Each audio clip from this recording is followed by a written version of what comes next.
Enregistrement, c'est bien, on a commencé l'enregistrement. L'écran, où est-ce qu'il est le... C'est bien celui-là?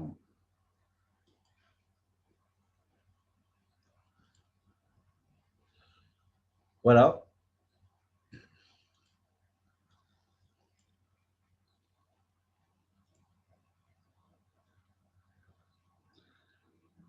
Donc, je disais, je vais quand même revenir un petit peu vers l'arrière. La loi d'Arrhenius, eh bien, c'est cette loi qui va nous donner la dépendance de la vitesse vis-à-vis de la température. Alors, si on a la relation Guth-Berry-Wag, vous avez la vitesse qui est donnée par une constante de vitesse K fois la concentration de A, par exemple, exposant alpha, avec d'autres concentrations si vous voulez, eh bien, à concentration de A constante, c'est-à-dire A puissance alpha constant, on va faire une étude cinétique à la température T1, et cette étude cinétique, ça permet de déterminer la constante K1. Je refais la même étude en changeant la température de T1 vers T2, et ça va me donner une valeur K2.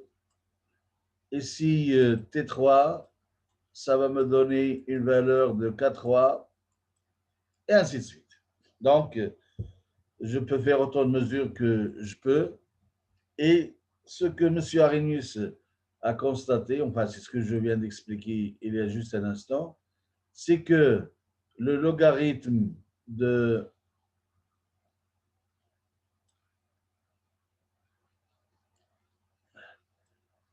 mes courbes ou bien mes repères sont tracés un peu n'importe comment. Enfin, vous pouvez imaginer qu'il s'agit bien d'un repère orthonormé avec des droites bien rectilignes. Sinon, si on commence à prendre le soin de tracer des droites, ben, ça va prendre quand même du temps. Alors, donc ici, il a quand même mesuré ln de K en fonction de 1 sur T. Et qu'est-ce qu'on trouve? Bien, on trouve une droite de pente négative. Ça veut dire quoi? Ben, ça veut dire que lorsque 1 sur T augmente, alors 1 sur T augmente, ça veut dire quoi? En température, est-ce qu'elle augmente ou bien elle diminue?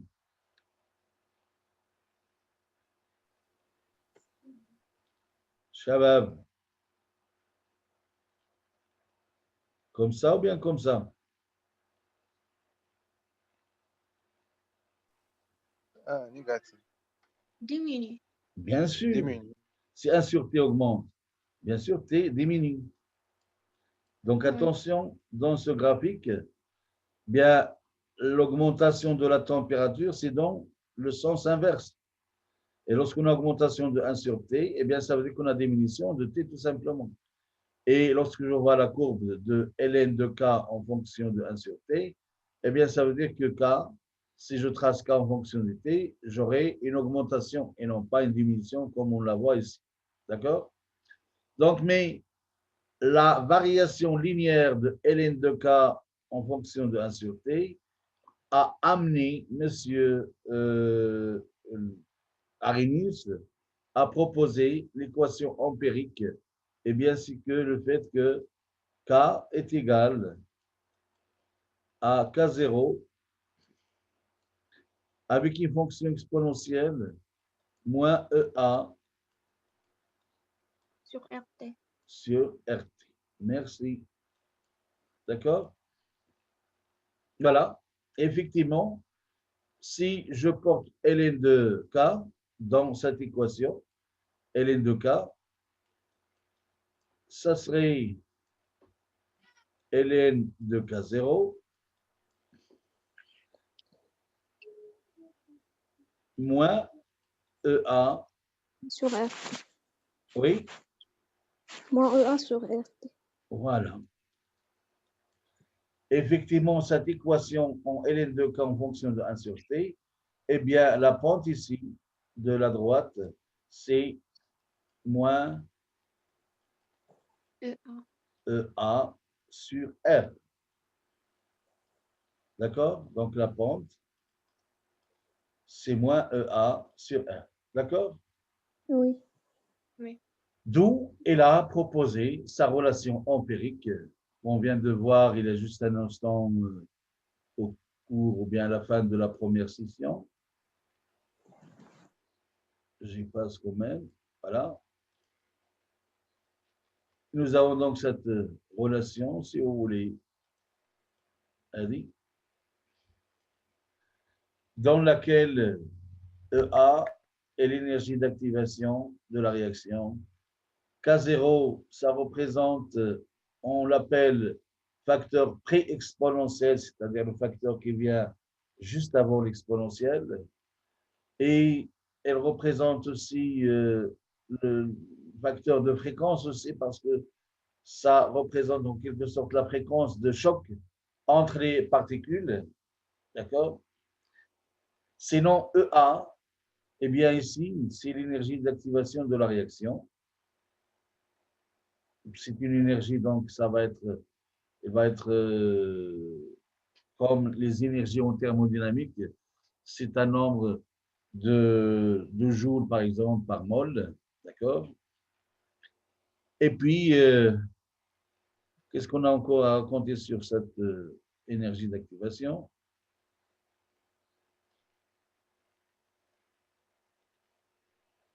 Voilà, donc vous avez la relation Hadi. Bien sûr, elle n'est pas vérifiée par toutes les réactions, mais s'il s'agit d'une réaction élémentaire, eh bien, une réaction élémentaire, elle vérifie toujours la relation. Et on le montre. Il y a une partie concernant la partie Hadi, bah, c'est la théorie de complexe de transition, اللي قلت لكم عمري درتها وكيجيب الله وقيلا ما عمري غنديرها. Donc, c'est la cinétique des gaz et le choc et ainsi de suite. C'est un peu compliqué. إلا فهمنا غير المسائل اللي كتهمنا الشيء الآخر يمكننا نقولوا ناس آخرين هما اللي جبروا هاد. Mais sinon, il y a quand même une démonstration pour montrer ce qu'on confirme ici. Donc, une réaction alimentaire, elle vérifie toujours de la relation Hadi. عندها le nom, l'ordre ديالها, elle vérifie toujours la relation de Gilbert-Wag. Et puis, vous avez l'ordre d'ILA et la molécularité d'ILA. C'est bien. Maintenant, je vais quand même vous montrer un petit peu qu'est-ce qu'elle représente à de l'énergie d'activation. Alors, attention, ce que je vais faire maintenant, ma KNF TD, la cours, essayez d'en souvenir ou la chez Orecha. Ou là, de toute façon, je vais la vidéo, donc c'est pas grave. Alors, supposons que vous avez ici un diagramme d'énergie potentielle du système. D'accord? Et ici, en abscisse, eh bien, ce qu'on appelle les coordonnées de la réaction. Qu'est-ce qu'elles représentent? Eh bien, elles peuvent représenter toutes sortes de choses, mais elles ne sont pas très bien définies. Donc, coordonnées de la réaction. C'est bien. Ne donnez pas trop d'importance à cette abscisse qui représente coordonnées de la réaction. Ce n'est pas ça qui nous intéresse, mais ce qui nous intéresse, c'est plutôt la variation de l'énergie potentielle du système en passant des réactifs aux produits. Supposons que les réactifs, tous les réactifs, bien sûr, eh bien, leur niveau d'énergie, c'est ici. Donc, ici, c'est réactif.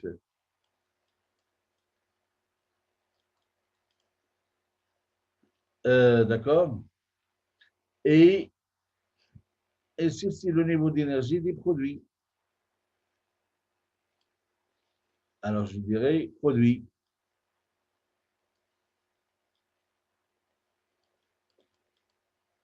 Voilà. Maintenant, vous avez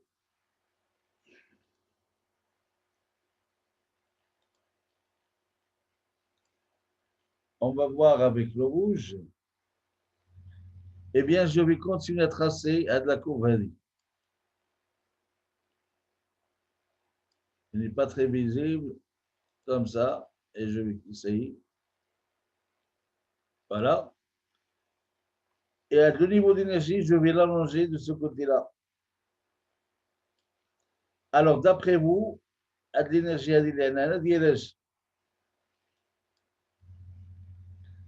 la différence d'énergie. D'activation. Non. Là, on va revenir aux notions d'échange d'énergie entre le milieu extérieur et le système, traité par la thermodynamique, bien sûr. Comment?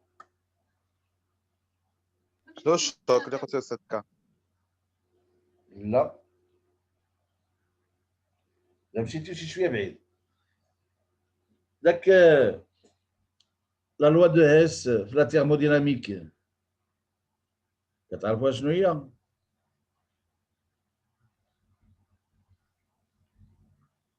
لا لوا دو هيس في لا thermodynamique لا thermochimie bien sûr والو ياك ان شاء الله الى هذه واحد المصيبه اللي ما محتاجش نهضر لا لوا دو Si, je هيس me souviens. وي وازي bah, C'est le delta de la delta H. réaction delta H de la réaction est égal à La les delta G. Delta G ou la delta H qui est voilà égale à moins que de S.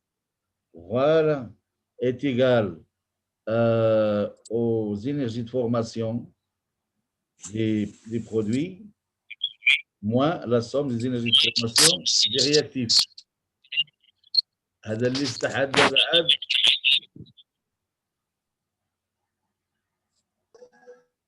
هذا اللي فتح الاخراني الميكرو ذاك رضحي ما نعرف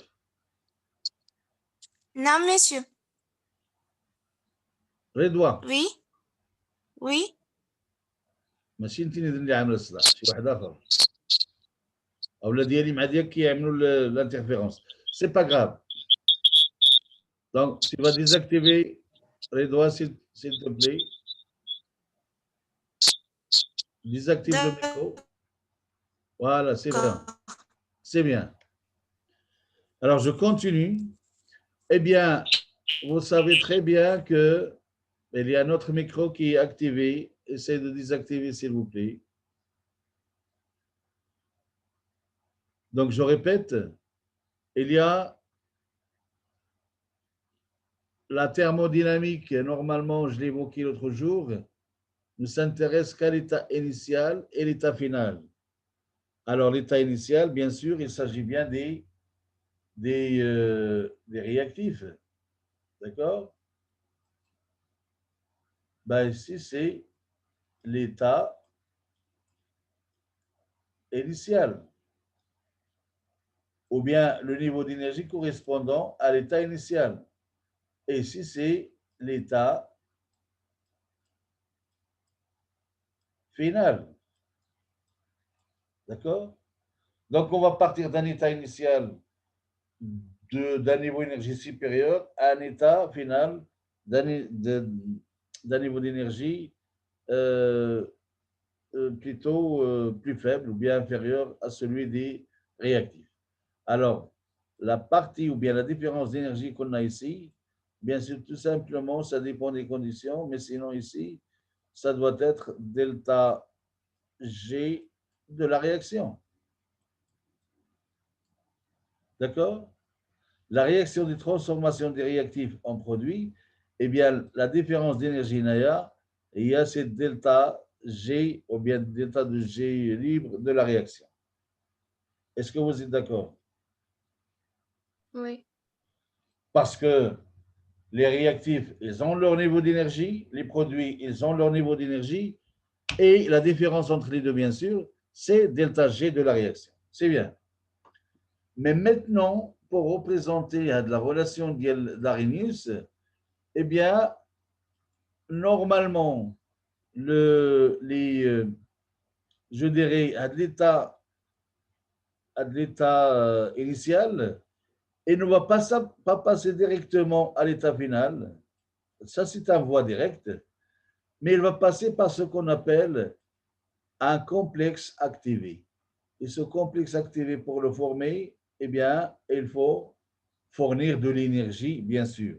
Donc, la molécule ici, lorsqu'il aura son complexe activé, alors le complexe activé, c'est quoi?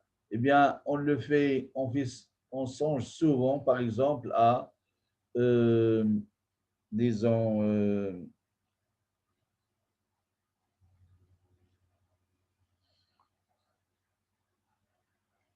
A plus B. Donc ici, nous avons A comme réactif, A plus B. Et lorsque on rentre dans le choc entre les deux, eh bien, A au plus B, qui est en quelque sorte lié.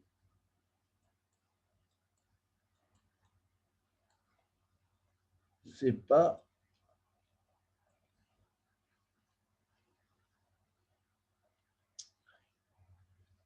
Alors, Inch'Allah, il a عيد شوية كنهضر معكم غير بالدراع ولكن comme on va essayer de terminer. C'est bien. Donc, je vais reprendre quand même de quoi écrire. Voilà, donc A et B qui sont liés, ou bien, si vous voulez, on le note aussi par la notation a dit. Où est-ce qu'il est la gomme? Il est là. Ben, on va le noter par une flèche ou bien un trait.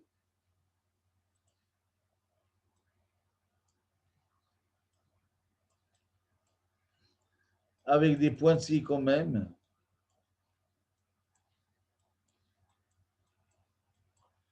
Voilà. Malheureusement, on n'aura pas le temps pour voir la notion du complexe activé, comment ça marche, comment ça se passe. Mais sinon, le complexe ADA, c'est lui qui correspond au maximum.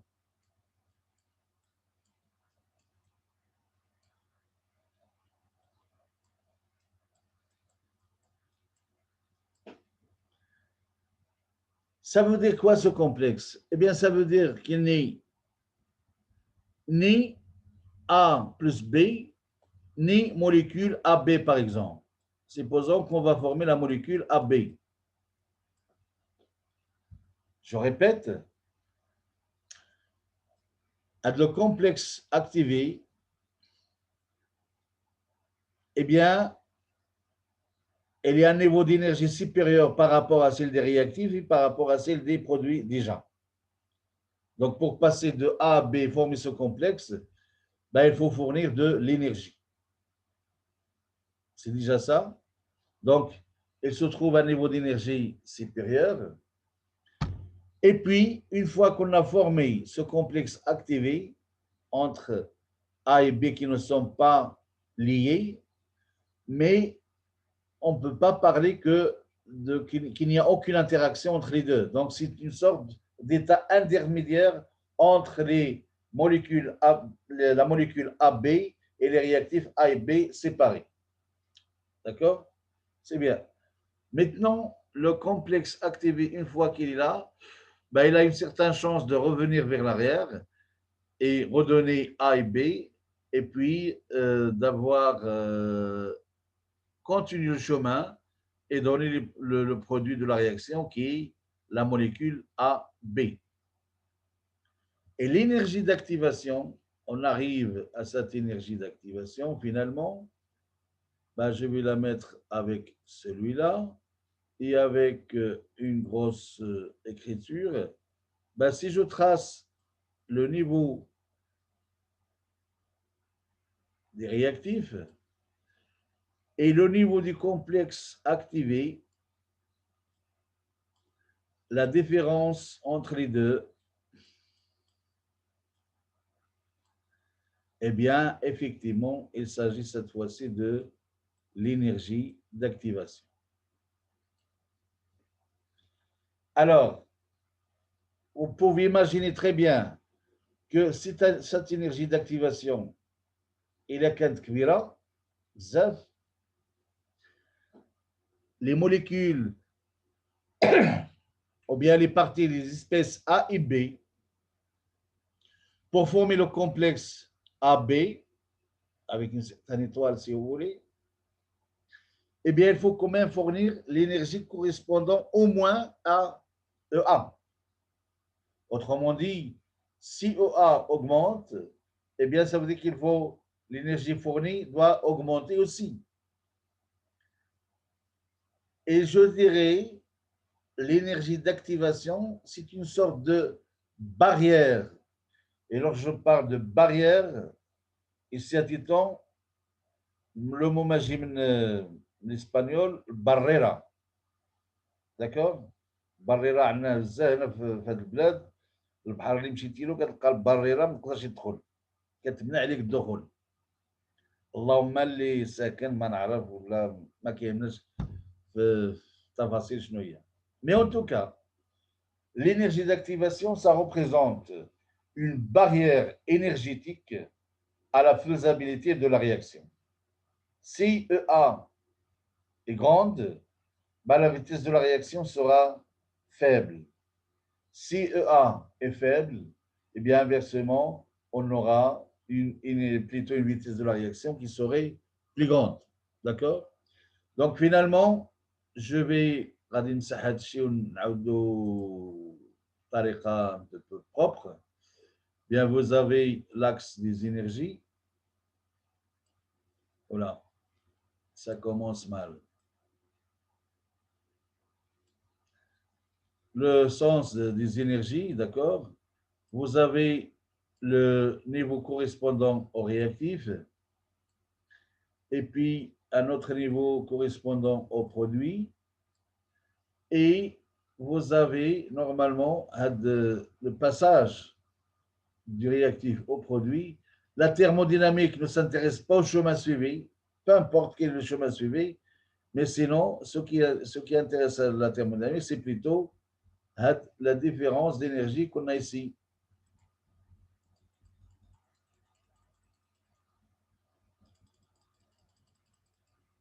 Allez, eh bien, c'est une grandeur thermodynamique, delta de G par exemple. D'accord?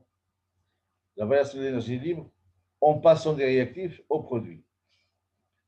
Mais avant de passer au produit, la réaction, puisqu'il y a des réactions, des liaisons à former, des liaisons à rompre et ainsi de suite, et ce passage ou bien sa transformation de réactif en produit, eh bien, se fait à travers la formation d'un complexe activé AB.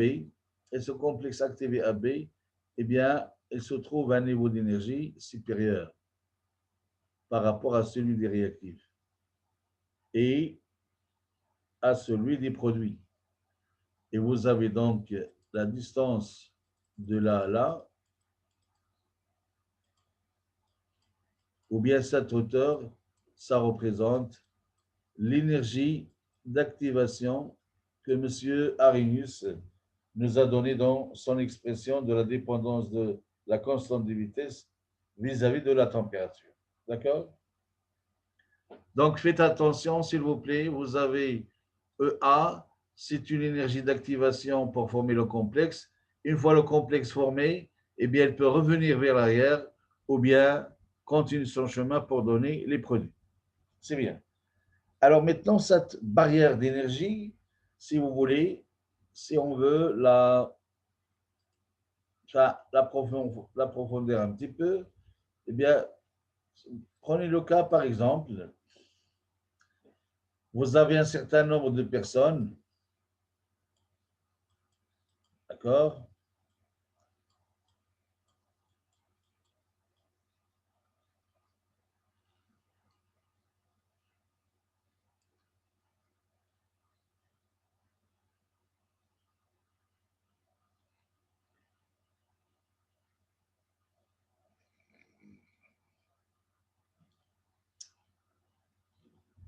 non.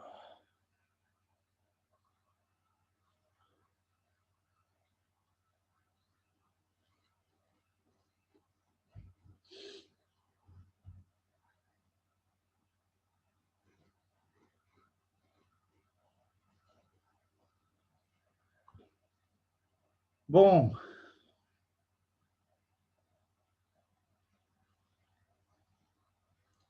Alors, je disais donc, vous avez un certain nombre de personnes, cela.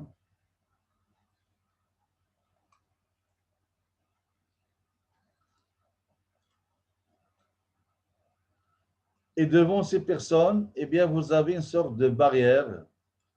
Supposons que cette barrière, la hauteur est réglable. D'accord? Alors, si par exemple, la hauteur de la barrière fait, je ne sais pas, 20 centimètres, le nombre de personnes qui peuvent dépasser la barrière, elle serait quand même un nombre assez important, pour ne pas dire la totalité des personnes, eh bien, je dirais quasi la totalité des personnes vont dépasser la barrière. Mais si on imagine par exemple une barrière, une autre barrière, avec une hauteur, par exemple, qui fait 1,50 m, 1 mètre, disons seulement 1 mètre, eh bien, le nombre de personnes qui peuvent passer cette barrière par rapport à la première va diminuer quand même. D'accord? Donc, si vous voulez, une fois que la barrière augmente, bien, vous avez le nombre de personnes qui peuvent dépasser la barrière diminue. D'accord? Et ainsi de suite. Donc, si on voit l'expression de k est égal à k 0 puissance moins a sur rt, eh bien, on va voir la valeur de EA. Supposons que la valeur de EA augmente. Que fait la valeur de K?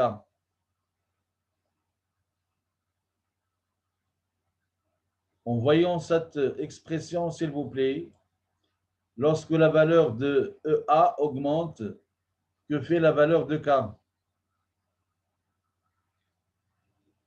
Quelqu'un peut me répondre?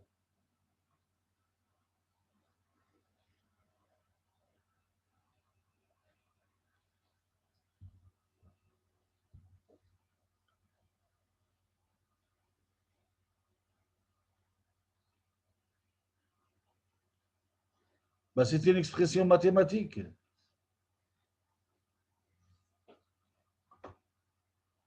Alors, je vais le faire autrement. E puissance x, c'est une fonction croissante ou bien décroissante?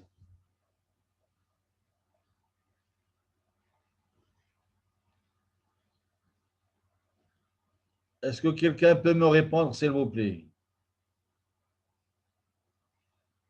E puissance x, est-ce qu'elle est croissante ou bien décroissante? Décroissant, monsieur. E puissance x, exponentielle? Mais non, hein? C'est une fonction croissante. Croissant. C'est une fonction croissante, d'accord?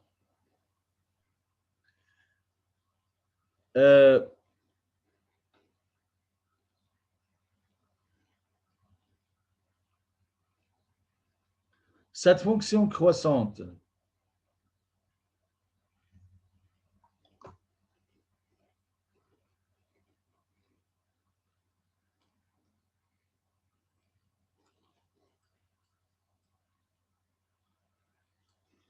ça vous rappelle quelque chose?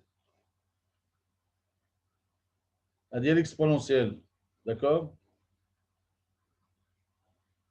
Elle est toujours croissante, elle est toujours positive.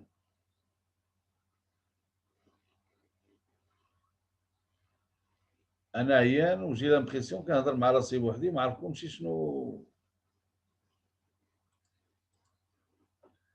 هاد لا relation هذه E puissance x est croissante, d'accord? vous avez la relation qui va 1 sur E puissance Moins X. 1, non, 1 sur X. Alors, la E puissance X moins X, il y a 1 sur 1 puissance E puissance X, d'accord? Il est quand elle est décroissante, c'est-à-dire à cône décroissante. Oui ou non? C'est-à-dire Oui. E puissance moins X et décroissante. Maintenant, lorsqu'on augmente EA, eh bien, l'entité là va diminuer en augmentant EA, moins EA sur RT va diminuer, donc K va diminuer. D'accord? Oui. C'est très bien. Alors, si K diminue, ça veut dire que la vitesse diminue aussi. Autrement dit, si on augmente l'énergie d'activation, eh bien, on donne moins de chances à ce que la réaction puisse se faire. Et d'ailleurs, comme vous le verrez, lorsqu'on aura cette partie concernant la catalyse, eh bien, le rôle principal de la catalyse, c'est de faire diminuer l'énergie d'activation. Au lieu d'avoir une énergie d'activation qui est assez élevée, on va la rendre plus faible, bien sûr en utilisant un catalyseur. On n'en est pas là encore.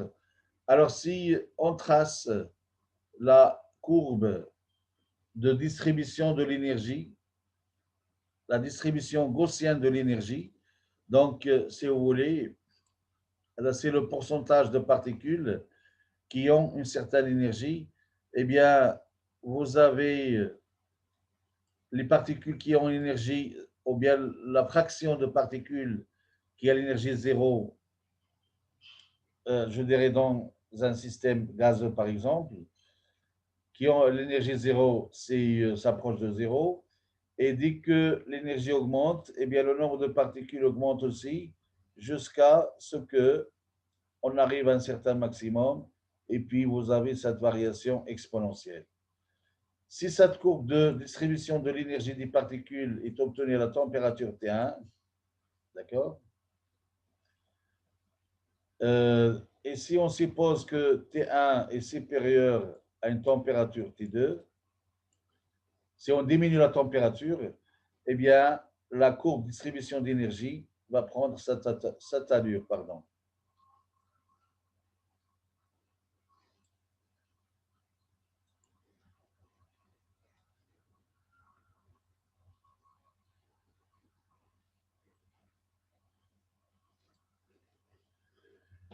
C'est très bien. Ce qui m'intéresse, eh bien, c'est que l'énergie d'activation, EA, est quelque part par ici.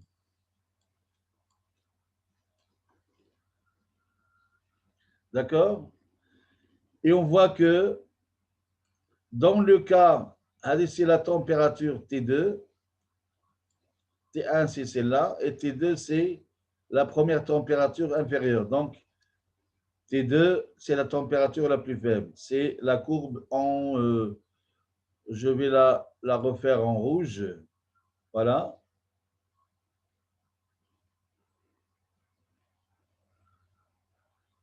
Et cette courbe correspond à la distribution d'énergie à la température T2. Et la bleue, c'est à la température T1. Donc, ce qui m'intéresse, eh bien, si je choisis la valeur de l'énergie d'activation de la réaction, que se passe-t-il? Eh bien, vous avez une certaine surface qui est là. Voilà. Et avec la température T1, eh bien, vous avez une autre surface. Ben, c'est celle-là.